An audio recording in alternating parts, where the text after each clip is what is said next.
بسم اللہ الرحمن الرحیم الحمدللہ رب العالمین والصلاة والسلام علی سید الانبیاء المرسلین سیدنا و نبینا و شفیعنا ابو القاسم محمد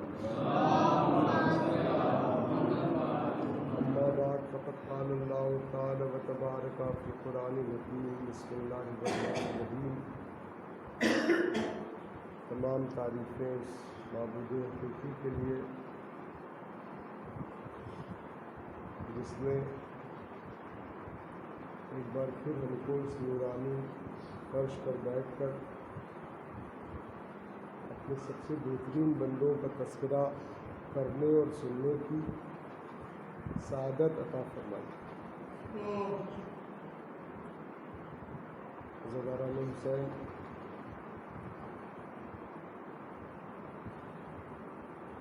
کیونکہ یہ وعدہ رسول کا بطول سے ہے، اس لیے یہ ذکر کسی کا محتاج نہیں ہے. کتنے بھی مشکل حالات ہوں گے یہ ذکر یوں جاری ساری رہے گا. اور اس بار کہیں نہ کہیں سے لوگوں کو یہ احساس ہوا کچھ بندشیں ہیں، لیکن پھر بھی اس حق کی داستان میں جاذبیت اتنی ہے کہ انسان کھینچا چلا آتا ہے. اور رات میں دیر تک چھوٹے چھوٹے بچوں کا مجلس میں شامل ہونا یہ بتاتا ہے کہ ہم تو صرف اس وعدہ کو پورا کرنے کا ایک ذریعہ بنے اور اپنے کو ہم صرف ذریعہ ہی سمجھیں.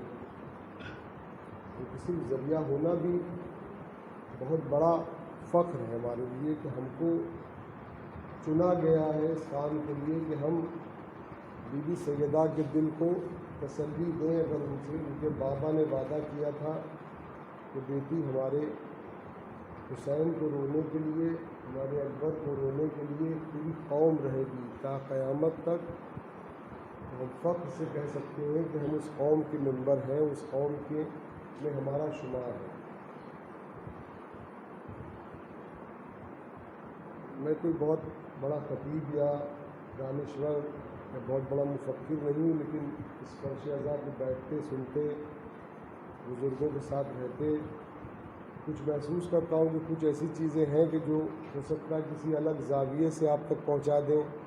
ہو سکتا ہے کہ بہت سلیس اردو میں یا سلیس عربی میں کچھ چیزیں آج کی لوگوں تک پہنچانا مشکل ہو، کیونکہ زبان کبھی اپنی ایک ٹو وے ٹریفک ہے زبان کہ اگر اچھی زبان بولی جائے اتنی اچھی زبان سمجھی جائے. اور اگر اسکولوں کا جو معاشرہ ہے، جو سسٹم سیٹ اپ ہے، اس کے حساب سے یا جو ضرورت ہے، کوشش یہ رہتی ہے کہ خاص طور سے نوجوان نسل، بزرگ مجھ سے بہتر جانتے ہیں، ان سے بھی صرف اصلاح کے لیے گزارش رہتی ہے کہ اگر کوئی کوتاہی رہے تو اس کی اصلاح کریں. لیکن نوجوان نسل کے لیے کچھ ایسی چیزیں جو گزشتہ کئی بار بیان کی جا چکی ہیں، لیکن پھر کیونکہ مجلس عزا کا اصل مقصد ہے تکرار کرنا. بس ایک چیز کو دھیان رکھنا ہے کہ پانی کی ایک ایک بوند بھی اگر ایک پتھر پر گرا کرتی مسلسل تو وہ چھید کر دیتی ہے، ایک بار دو بار گر کے چھید نہیں کرتی ہے. اس لیے اگر کوئی چیز بھول جائے، کوئی چیز فراموش ہو جائے تو یہ فرش اس کو تکرار کرنے کے لیے ہے کہ ظاہر سی بات ہے اگر کوئی کسی اچھے عمل میں کوئی پیچھے رہ گیا ہے تو اس پر یہ فرش اس کو آمادگی دیتا ہے کہ ہاں چلو ٹھیک ہے، کل سے نہیں آج سے صحیح. اور اگر آمادگی کا لفظ ہمارے منہ پہ آ گیا ہے تو اس سے بہتر آمادگی تو مجھے نہیں دکھتی ہے. پچھلے سال جو لوگ بھی سزا خانے میں آئے ہوں گے یا پچھلے کئی سالوں سے ہم لوگ کو لگتا تھا کہ اس میں کوشش کی جانی چاہیے، لیکن بس لفظ آمادگی ہوئی، بی بی کی مرضی ہوئی، نوجوان لڑکے تیار ہوئے اور ان کی کوششیں کاوشیں ہم سب دیکھ رہے ہیں. محرم کا مہینہ ہے، مبارکباد، زندہ باد کہنے کی دل نہیں ہے، لیکن دل سے ان لوگوں کے لیے ہر آدمی یہ بہتر محسوس کر رہا ہے کہ جنہوں نے اس میں کوششیں کی، جنہوں نے اس میں اپنے پیسے صرف کیے، وقت صرف کیا، اپنے زور بازو صرف کیے. اور ظاہر سی بات ہے انشاءاللہ بیوی ان کو اس کا اجر دیں گی، اس کا اجر کوئی اور ان کو دے نہیں سکتا ہے. کیونکہ سزا خانے کو کوشش کر کے کہ کچھ نہ کچھ حد تک اس کی پرانی جو شان تھی اس تک لوٹانے کی ایک بہرحال اگر ہندی میں کہا جائے تو سفل پریاس ہے، یہ کوشش ہے، اچھی کوشش ہے، اور اس کوشش کو دیکھ کے ہو سکتا ہے دوسری جگہوں پر جہاں کوشش کی ضرورت ہے وہاں بھی لوگ کوشش کریں. کہ کبھی کبھی ایک مثال، ایک شمع جلتی ہے، اس شمع سے بہت سی شمعیں جلتی ہیں. یہاں پر آئے آدمی دیکھے کہ بنا کسی ایکسپرٹ سپرویژن کے، بنا کسی بہت زیادہ شور کے، ایک دم خاموشی سے جب بھی کبھی آتے تو لڑکے اس طرح لگے ہوتے جیسے لگتا تھا اپنے گھر کی چھت جب پڑ رہی ہوتی رات میں تو آدمی کہتا ہے گھر کی چھت پڑنی ہے تو سلیب میں ہم کو کھڑے ہونا پڑے گا. اسی جذبے کے ساتھ یہ لوگ ایک دو دن نہیں اپنا کتنا وقت دیا ہے، اور لاک ڈاؤن میں اگر اس وقت کا فائدہ اٹھایا ہے تو ان لوگوں نے اٹھایا ہے. لوگوں نے فیس بک دیکھ کے فائدہ اٹھایا ہے، انہوں نے فیس بک کو اس نقشے کو دیکھا، اس نقشے کو عملی جامہ پہنایا ہے.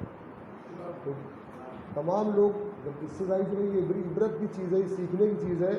ہر آدمی ایک دوسرے سے سیکھتا ہے. ہم لوگ کو لگتا ہے کہ اسی لیے اسلام اتنا بہترین مذہب ہے کہ وہ کہتا ہے کہ اپنے چھوٹے کو بھی پہلے سلام کرو اور اپنے بڑے کو بھی سلام کرو. کسی نے پوچھا یہ کیوں؟ چھوٹے کو اس لیے کہ اس نے تم سے کم گناہ کیے ہیں، بڑے کو اس لیے کہ اس نے تم سے زیادہ ثواب کمائے ہیں. بتائیے ہر چیز کو دیکھنے اور سمجھنے کا زاویہ کتنا آسان سا ہمارے اس اسلامی فلسفے میں ہے کہ چھوٹے کو اس لیے اس کا احترام کرو کہ اس نے تم سے کم گناہ کیے ہیں. تو ہم دیکھ سکتے ہیں نا کہ ہمارے چھوٹے بچے جو ہیں، ہمارے بھائی چھوٹے، انہوں نے جو کیا ہے ہم ان سے کچھ اگر سیکھ سکتے ہیں تو ضرور محسوس کریں کہ ہم ان کی محنت، ان کی کوششوں کو دیکھیں، اور جن لوگوں کا، جن بزرگوں نے، جن بڑے بھائیوں نے ان کے سر پر ہاتھ رکھا، ان کو آگے بڑھنے میں مدد کی. کوئی بہت سی چیزیں زندگی میں بہت بلیک اینڈ وائٹ نہیں ہوتی کہ یہ اچھا ہے یہ برا ہے. کچھ چلتے چلتے ایک راستے پر معلوم چلتا ہے کہ اس کا جب نتیجہ معلوم چلتا ہے تب معلوم چلتا ہے کہ کیا تھا. جیسے ہم لوگ کہتے ہیں بھائی وہ ایمان ہے، صاحب ایمان. لوگ صاحب ایمان کون ہے؟ اس کے بعد صاحب ایمان یا عام طور سے ہم لوگ سوچتے ہیں جو جس کے پاس ایمان ہے وہ بڑا نمازی ہوگا، بڑا پرہیزگار ہوگا، روزہ رکھتا ہوگا، خمس دیتا ہوگا، حج کرتا ہوگا. لیکن کچھ ایسے چھوٹے چھوٹے نقطے ہوتے ہیں کہ جن پر بھی دھیان رکھنا اتنا ہی ضروری ہے. کیونکہ پروردگار کس کی کون سی ادا کب پسند آ جائے اور کس کی کون سی ادا پر کب وہ ناراض ہو جائے یہ ہم سوچ نہیں سکتے ہیں. ایک چھوٹا سا واقعہ ہے، شاید کسی موضوع کا ہو.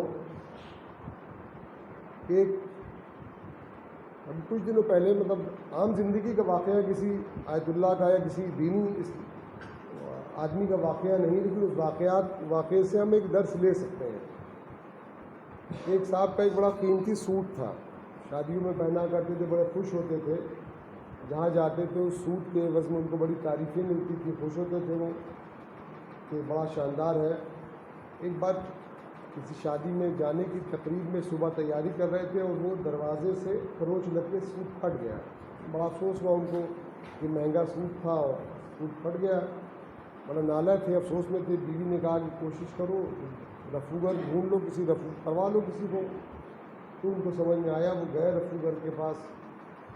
رفوگر نے کہا 2-3 دن بعد لے لیجیے گا. ان کا نہیں 2-3 دن نہیں، شادی تو آج شام کو، مجھے آج شام کو سوٹ چاہیے. کہا شام تک تو مشکل ہے لیکن بڑا راضی کر ان بتایا کہ دیکھو بڑی ضرورت ہے اور بڑا قیمتی ہے. تو کہا کہ 3 گھنٹے بعد آئیے گا. لیکن ان کی فطرت ایسی تھی، سوچا چھوٹا سا رفوگر ہے، مہنگا سوٹ ہے، کہیں لے کے چلا نہ جائے. تو کہا میں جاؤں گا نہیں، میں یہیں بیٹھا رہوں گا، تم 2-3 گھنٹے جتنے بھی لگاؤ.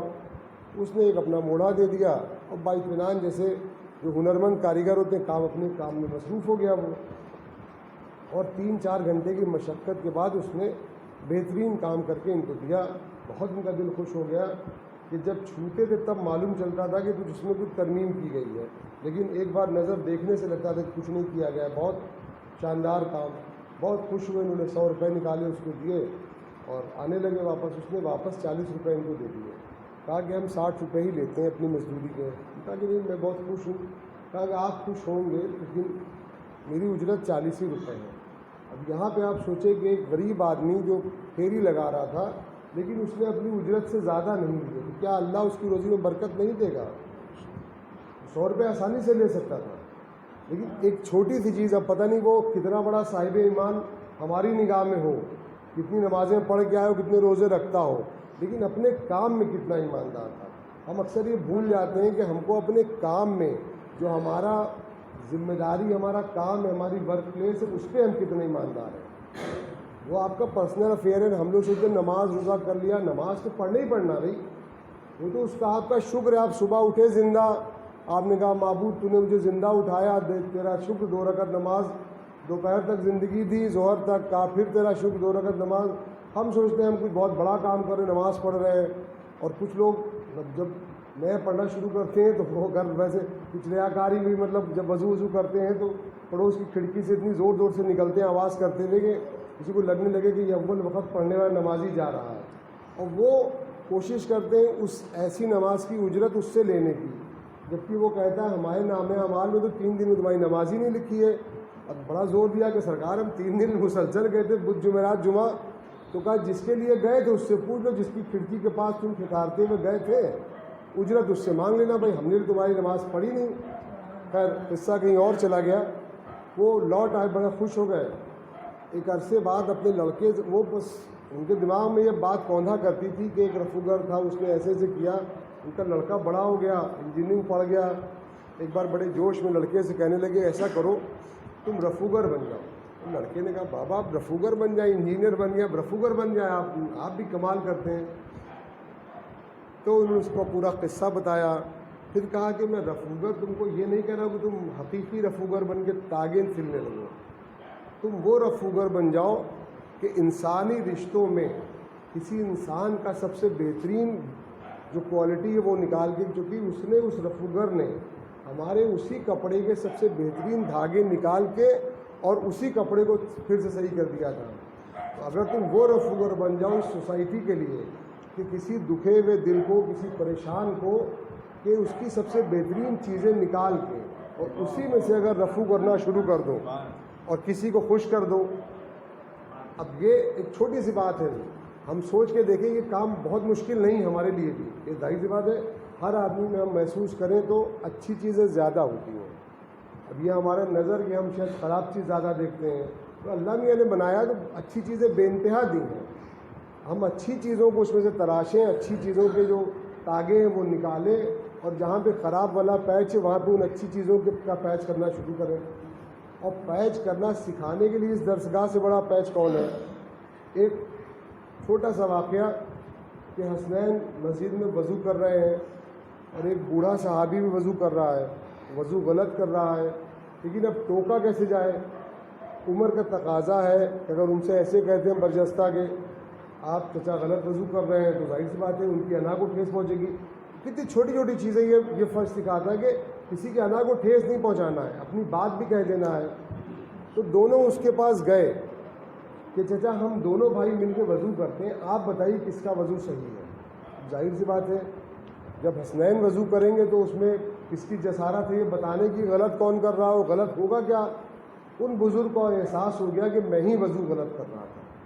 اب ایک طریقے سے ایک رفوگر والا کام سکھانے کے لیے کہ کیا ہو سکتا ہے، ان میں ایک چیز ہوگی، اپنے عمر کے بڑے حصے کو پار کر چکے ہوں گے، نماز پڑھتے ہوں گے، روز وضو کرتے ہوں گے۔ ایسے ہی ہم لوگ اکثر دیکھتے ہیں کہ کوئی مؤذن 25 سال سے اذان دے رہا ہو، ٹھیک سے اللہ اکبر بھی نہیں کہہ پاتا ہے، یہ ہے ہم لوگ میں کمی، اور مائک پہ جانے کا شوق بھی رہتا ہے۔ لیکن یہ کہ اگر کبھی اس وقت تو نہیں، اگر آپ اس وقت اس کو چھیڑیں گے تو ٹوکیں گے تو ان کو اپنی لگے گا انا چوٹ لگے گی۔ کسی اور طریقے سے اب یہ طریقہ کیسا ہو سکتا ہے، یہ اس فرش نے ہم کو بارہا سکھایا ہے کہ کیسے اپنے حسن اخلاق سے جیت سکتے ہو۔ کہ ایک شخص جناب حسن کو پہچانتا نہیں تھا اور مدینے میں آیا اور جتنے بھی برے لقب ہو سکتے تھے ان سے نواز رہا تھا کہ وہ ایسے ہیں، وہ ویسے ہیں، وہ ویسے، اس کو سیٹ کر کے بھیجا گیا تھا، پہچانتا نہیں تھا۔ جب ان کے پاس سے گزر ہوا تو انہوں نے پوچھا بھائی تم کیوں اتنا غصہ ہو؟ ارے میں وہاں جا رہا ہوں تو ایسے ہوں۔ اچھا ٹھیک ہے، تم باہر سے آئے لگتے ہو؟ ہاں باہر سے آیا ہوں۔ تھکے لگتے ہو؟ ہاں تھکا ہوں۔ پانی پی لو؟ پانی پی لیا۔ بھوک لگی؟ کھانا کھا لو؟ کھانا کھا لیا۔ سواری نہیں ہے تو سواری لے لو۔ اب جب سب دے دیا تو اس نے پوچھا آپ کون ہیں؟ تو انہوں نے کہا کہ میں حسن ہوں۔ آپ نے اپنے کردار سے بتایا نا، وہ اس کے دماغ میں جو ایک کنسیپٹ تھا کہ یہ چیز یہ خراب ہے، کچھ نہیں کہا، صرف اپنے کنسیپٹ سے, اپنے طریقے سے بتایا کہ میں جو تم بتا رہے ہو, جو تم سوچ لے کے آئے ہو, میں وہ سوچ کا نہیں ہوں. ہمارا رد عمل کیا ہوتا ہے کہ بنا جانے پہچانے لڑنا تم نے شروع کر دیا, ماریں گے تم کو پہلے ہم, چھوڑیں گے تم کو بعد میں ہم. ٹھیک ہے, تم نے کہا کیسے. لیکن اگر ظاہر سی بات ہے دنیا کی عام روش سے ہم لوگ کی آبادی بھی بہت کم ہے, بہت تھوڑے سے ہیں, اور کبھی بھی زندگی کے تاریخ کے کسی بھی مرحلے میں ہم نے گنتی پر فخر نہیں کیا ہے. ہم کربلا میں 72 تھے, خوش تھے ہمیشہ سے. اس تاریخ میں کبھی بھی کوئی ایک ہی ملک مالی ایران ہے جہاں زیادہ ہے, ورنہ ہر جگہ ہم جو ہے اقلیت میں ہیں. لیکن اقلیت میں ہونے کے باوجود بھی بہت نمایاں ہے.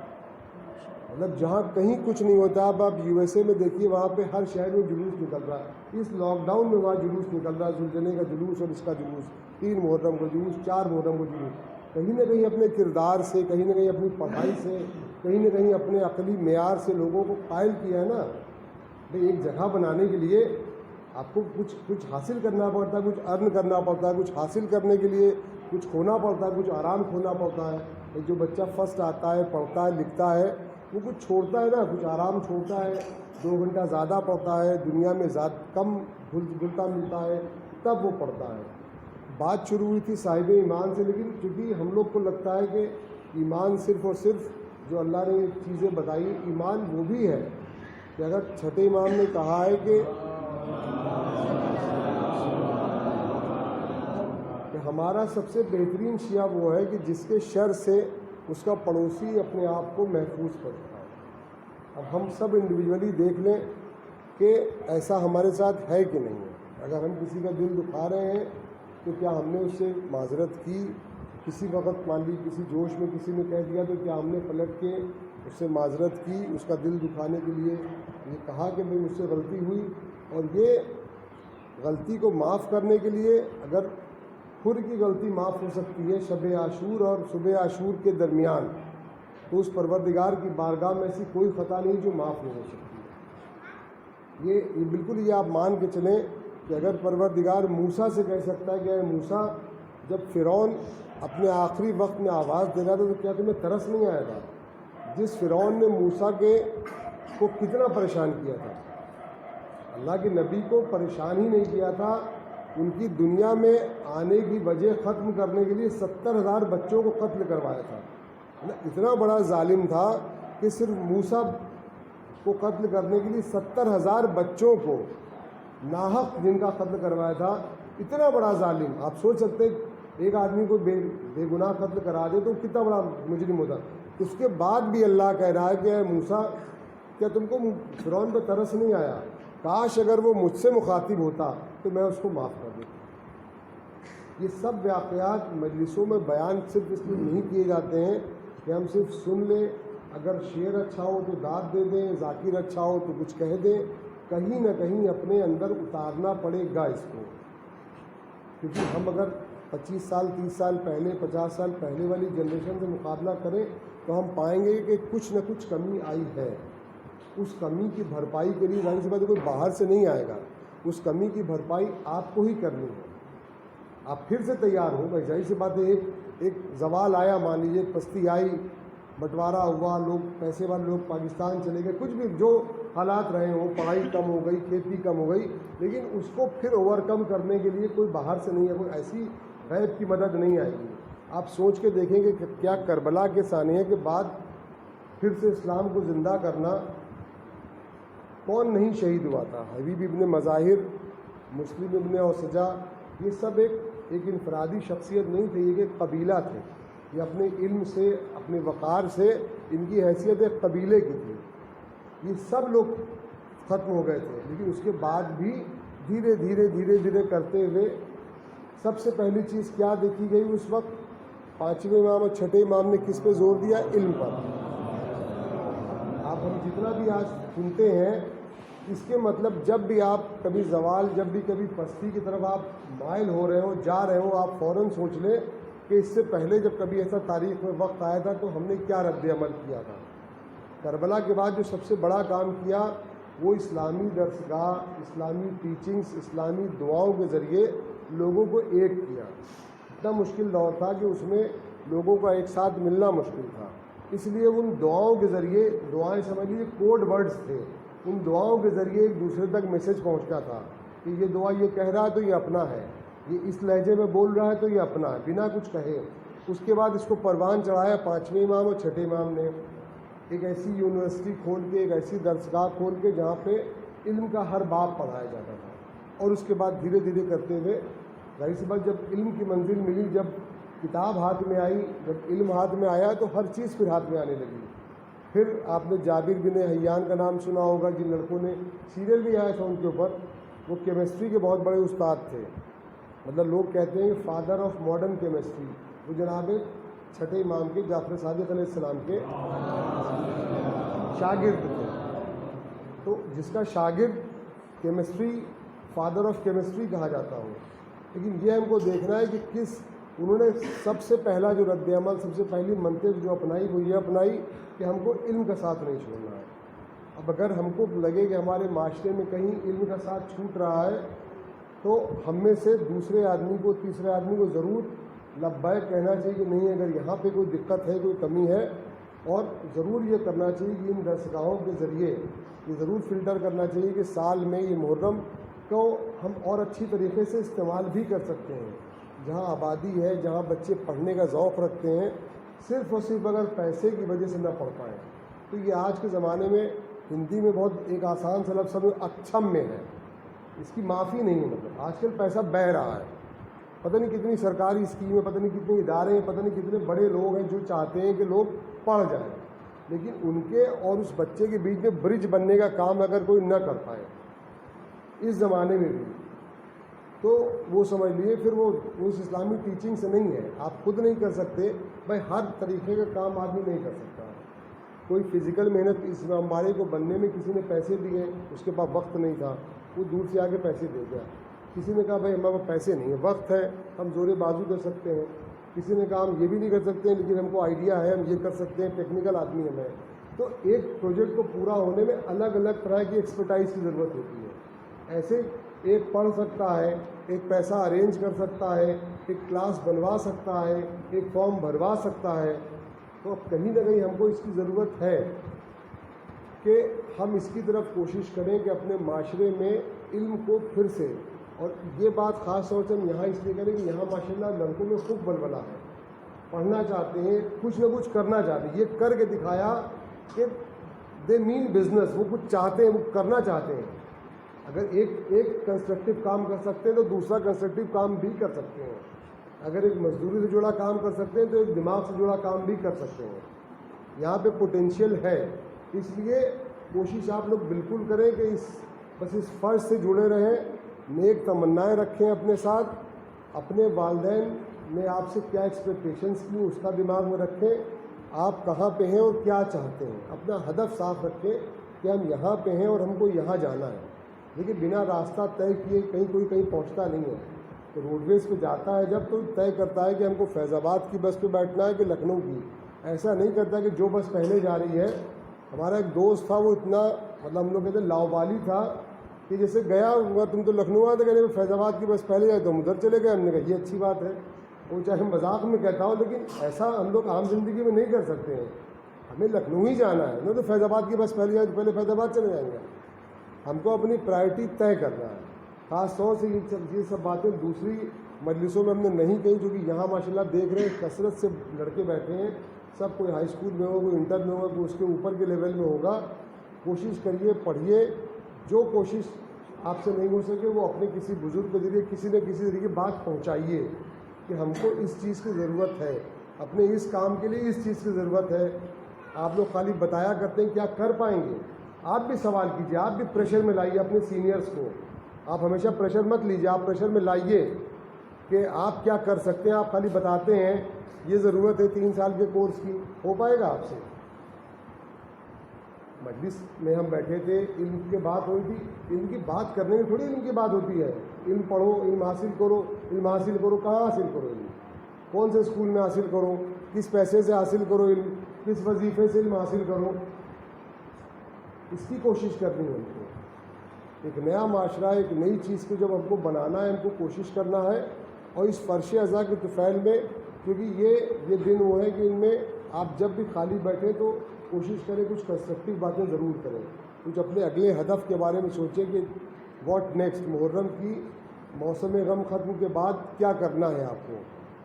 الوداع جس دن پڑھیں گے اس کے بعد سے چہلم تک آپ کو کیا کرنا ہے، چہلم سے نویں تک آپ کا کیا ہدف ہے، نویں کے بعد آپ کو کیا کرنا ہے، کیونکہ اگر آپ یہ کر سکتے ہیں تو آپ بہت سی چیزیں کر سکتے ہیں۔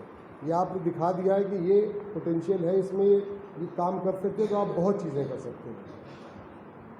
ایمان کی حرارت آپ میں ہے، کیونکہ پروردگار نے بھی اپنے قرآن میں کہا ہے کہ صاحب ایمان وہ ہیں کہ جو غیب پر ایمان لاتے ہیں، نماز قائم کرتے ہیں، اور جو کچھ ہم نے ان کو رزق دیا اس میں سے کچھ خدا کی راہ میں خرچ کرتے ہیں۔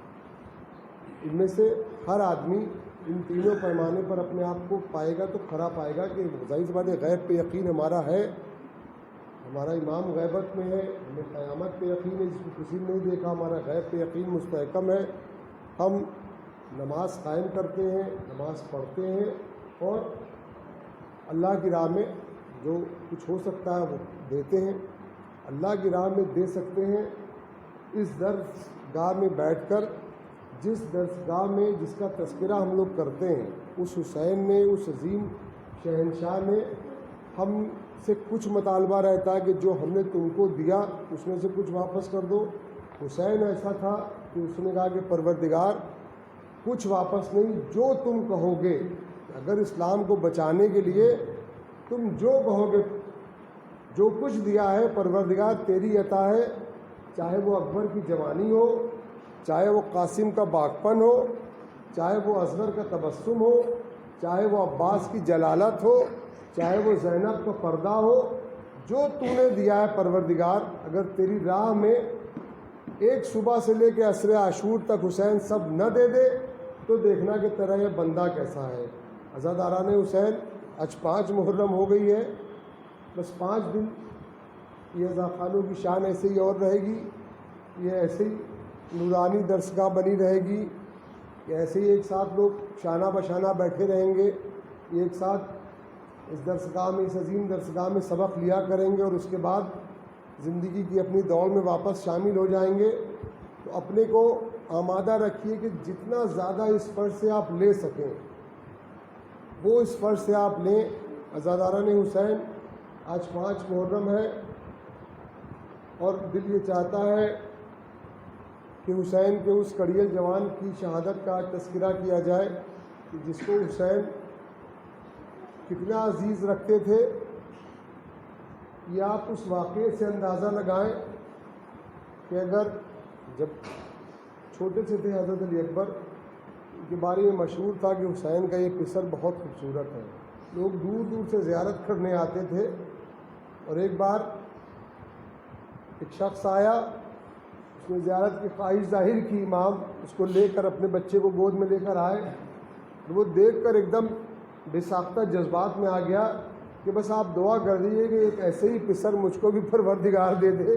حسین نے کہا یہ دعا مت کرو، اس نے کہا نہیں مولا آپ یہ دعا کر دیجئے کہ ایک ایسے ہی پسر مجھ کو بھی دے دے۔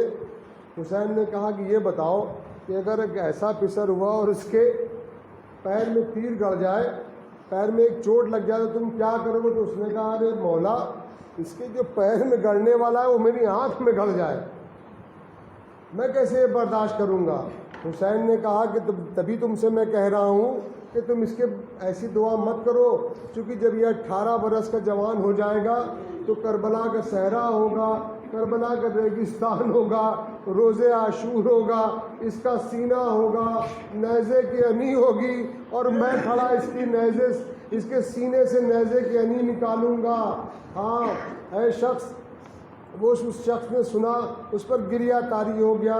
ہاں زاداران حسین، وقت آگے بڑھتا رہا، عباس کی شاگردی میں اکبر کا جو لڑنے کا فن تھا وہ پورے عالم اسلام میں مشہور ہو گیا تھا۔ ہاں زاداران حسین، روز عاشور وہ وقت بھی آیا جب یہ کڑیل جوان ہاتھ جوڑ کر آیا کہ اے بابا اب مجھ کو بھی لڑنے کی اجازت دے دیجئے، اب مجھ کو بھی اپنی جان فدا کرنے کی اجازت دے دیجئے۔ عزاداران حسین، اکبر کو اجازت کیسے ملی؟ حسین نے کہا کہ مجھ سے زیادہ تم پر تمہاری پھوپھی کا حق ہے، مجھ سے زیادہ تم پر تمہاری ماں کا حق ہے۔ عزاداران حسین، اکبر کیسے خیمے سے گئے اور کیسے خیمے سے برآمد ہوئے، یہ کسی راوی نے ٹھیک سے بیان نہیں کر پایا ہے۔ کوئی راوی نہیں بیان کر پایا کہ کتنی بار خیمے کا پردہ اٹھا، کتنی بار خیمے کا پردہ گرا۔ کبھی سکینہ پیروں سے لپٹ جاتی تھی، کبھی کبریٰ پیروں سے لپٹ جاتی تھی، کبھی ماں دیکھتی تھی، کبھی چاہنے والی پھوپھی کہتی تھی کہ میں تم کو کیسے اجازت دوں۔ عزاداران حسین، بہرحال اکبر خیمے سے آئے اور حسین نے ان کو رن کی طرف روانہ کیا، لیکن ایک بار اکبر نے محسوس کیا کہ پیچھے قدموں کی آہٹ آ رہی ہے۔ ایک بار پیچھے مڑ کے دیکھا تو دیکھا کہ بوڑھا باپ پیچھے پیچھے چلا آ رہا ہے۔ بس اکبر نے کہا کہ بابا آپ نے تو ہم کو مرنے کی اجازت دے دی ہے، اب پیچھے آنے کا کیا سبب بابا؟ حسین نے کہا کہ بیٹا اگر تم صاحب اولاد ہوتے تو تم اس درد کو سمجھ سکتے تھے۔ اکبر ایک بار گئے ہیں اور ایسا شاندار حملہ کیا ہے، سینکڑوں کو فنار کیا ہے، لیکن پیاس کی شدت سے جابلب تھے۔ ایک بار لوٹ کر پھر خیمے کے در پر آئے کہ اے بابا ہم حق پر تو ہیں۔ اکبر کا یہ سوال جنگ کے بیچ میں، حسین نے کہا ہاں بیٹا ہم یقیناً حق پر ہیں۔ تو کہا بابا پھر یا ہم موت پر گرے یا موت ہم پر آ جائے، لیکن بابا پیاس بہت لگ رہی ہے، اگر کہیں سے تھوڑا سا پانی مل جاتا تو ان دشمنوں کو دکھاتا کہ میں شیر خدا کا پوتا ہوں۔ ہائے رے حسین کی مجبوری، کلیل جوان زندگی میں ایک بار کچھ مانگ رہا ہے، مانگ ایسی چیز رہا ہے جو حسین کے پاس نہیں ہے۔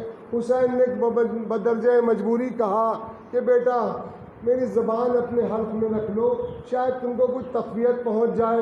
عزاداران حسین، تڑپ کر اکبر نے وہ زبان باہر نکالی کہ اے بابا آپ کی زبان میں تو میری زبان سے زیادہ کانٹے ہیں۔ عزاداران حسین، اکبر پھر واپس جنگ کی طرف گئے، لیکن وہاں پہنچنے کے بعد جب وقت آخر فریاد کر کے بلایا ہے، بلکہ بلایا کیا تھا، اکبر نے ایک عجب انداز میں کہا کہ بابا میرا آخری سلام لو۔